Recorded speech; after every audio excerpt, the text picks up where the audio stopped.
மயிலாடுதுறை மாவட்டம் கொள்ளிடம் அருகே செம்பிய வேளன்குடி கிராமத்தில் நீர்வளத்துறை சார்பில் சிறப்பு தூர்வாரும் திட்டத்தின் கீழ் ரூபாய் 24,80,000 மதிப்பீட்டில் புறைவாய்க்கால் தூர்வாரும் பணிகளை கலெக்டர் ஸ்ரீகாந்த் தலைமையில் எம்எல்ஏக்கள் பூம்புகார் நிவேதா முருகன், சீர்காழி பன்னீர்செல்வம், மயிலாடுதுறை ராஜகுமார் ஆகியோர் முன்னிலையில் பிற்படுத்தப்பட்டோர் நலத்துறை அமைச்சர் மெய்யநாதன் தொடங்கி வைத்தார்.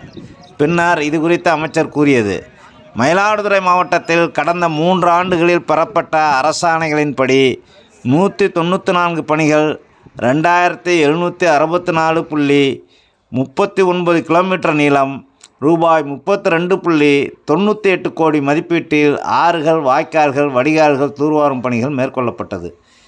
இவ்வாண்டும் திருச்சி, சென்னை, மதுரை, கோயம்புத்தூர் மண்டலத்திற்கு உட்பட்ட ஆறுகளில் தூர்வார 1071 பணிகள் 6179.60 கிலோமீட்டர் நீளத்திற்கு ரூபாய் 120 கோடிக்கு நிர்வாக ஒப்புதல் வழங்கப்பட்டுள்ளது.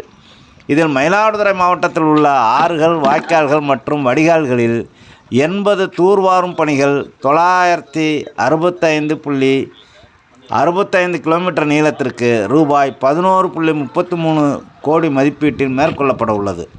இப்பணிகள் அனைத்துமே மே மாதம் இறுதிக்குள் முடிக்க திட்டமிடப்பட்டுள்ளது. தூர்வாரும் பணிகள் செய்து முடிக்கப்பட்டால் மேட்டூர் அணையிலிருந்து திறக்கப்படும் தண்ணீர் காவிரி டெல்டா மாவட்டங்களில் உள்ள பாசன வாய்க்கால்களில் கடந்த ஆண்டுகளைப் போல் உரிய நேரத்தில் கடைமடை வரை தங்கு தடையின்றி பாசனத்திற்கு தண்ணீர் சென்றடையும். வெள்ளக்காலங்களில் பயிர்களுக்கு எவ்வித சேதங்கள் ஏதுமின்றி வெள்ள நீர் விரைவாக வடிவதற்கு ஏதுவாக இருக்கும். இவ்வாறு அவர் தெரிவித்தார். நிகழ்ச்சியில் கூடுதல் கலெக்டர் முகமது சபீர் ஆலம், டிஆர்ஓ உமா மகேஸ்வரி, நீர்வளத்துறை செயற்பொறியாளர் மாரிமுத்து உட்பட பலர் கலந்து கொண்டனர். இனி நீங்கள் நிகழ்வுகளை பார்க்கலாம்.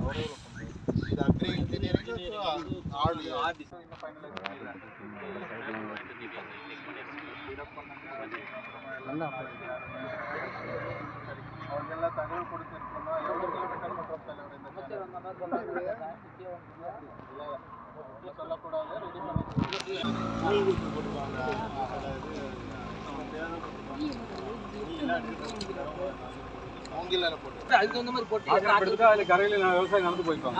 அந்த மாதிரி ஈஸியா இருக்கும்.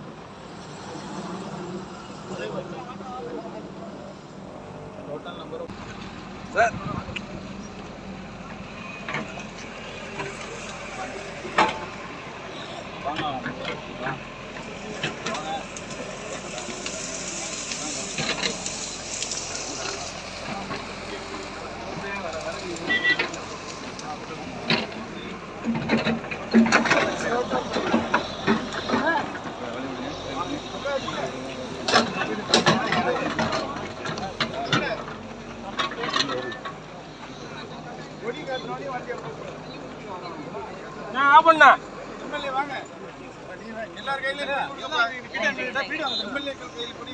வாய்க்கால் வந்துடுறாங்க. இப்போ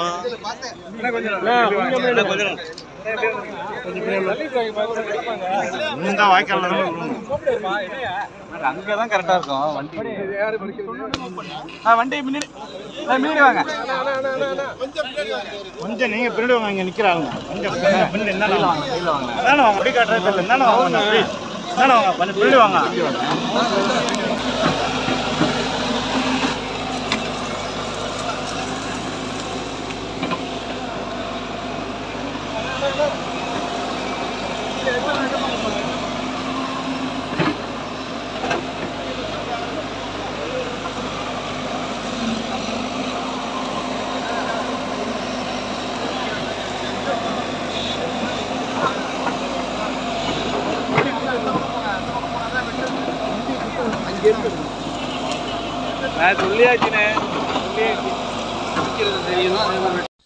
தகவல்கள் பிடித்திருந்தால் லைக் செய்யுங்கள், ஷேர் செய்யுங்கள், கமெண்ட் செய்யுங்கள், மறவாமல் சப்ஸ்கிரைப் செய்யுங்கள். மீண்டும் ஒரு நல்லதொரு பதிவில் சந்திப்போம். நன்றி.